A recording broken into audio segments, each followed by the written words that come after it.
27 February शुक्रवारी रोजी आहे आमलकी एकादशी.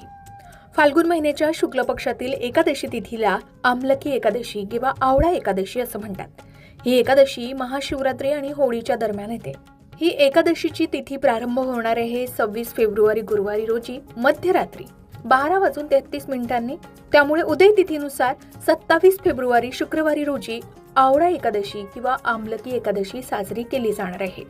ही तिथी समाप्त होणार आहे 27 फेब्रुवारी रोजी रात्री 10:32.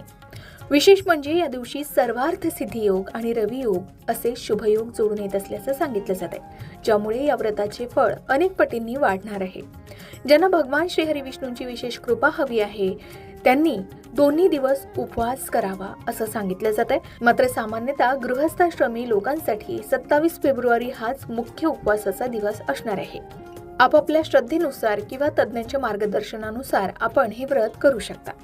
आता आमलकी एकादशीचं महत्त्व काय किंवा या पूजेचं महत्त्व काय, तर पौराणिक कथेनुसार आवळ्याच्या झाडाची उत्पत्ती ही भगवान श्री हरी विष्णूंच्या अश्रूंपासून झाली असं म्हणतात. या झाडामध्ये भगवान श्री हरी विष्णू आणि माता लक्ष्मीचा वास असतो असं मानलं जातं. या दिवशी आवळ्याच्या झाडाची पूजा केल्यानं घरात सौभाग्य आणि उत्तम आरोग्य लागतं असंही म्हटलं जातं. आता आधी सांगितल्याप्रमाणे 27 फेब्रुवारी रोजी आमलकी एकादशी आहे आणि याच दिवशी उपवास केला जाणार आहे. या व्रताचं पारण हे 28 फेब्रुवारी रोजी शनिवारी सकाळी 6:47 पासून ते सकाळी 9:06 दरम्यान करता येणार आहे.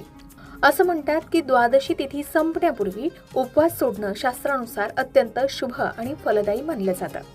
आता पारण म्हणजे काय आणि त्याचे नियम काय, तर एकादशीचा उपवास सोडण्याच्या क्रियेला पारण म्हणतात. त्याचेही विशेष महत्त्व आहे आणि नियमही आहेत. व्रताचं पारण नेहमी एकादशीच्या दुसऱ्या दिवशी द्वादशीला सूर्योदयानंतर करावं असं म्हणतात. द्वादशी तिथी संपण्यापूर्वी पारण करणं अत्यंत आवश्यक आहे. जर द्वादशी तिथी सूर्योदयापूर्वी संपली असेल तर सूर्योदयानंतर लगेचच पारण करावं. द्वादशी तिथीचा पहिला 1/4 भाग म्हणजे हरिवासर योग. या काळात उपवास सोडू नये असंही म्हटलं जातं. हा काळ संपण्याची प्रतीक्षा करावी. पारण करण्यासाठी प्रातःकाळ सर्वात उत्तम मानला जातो.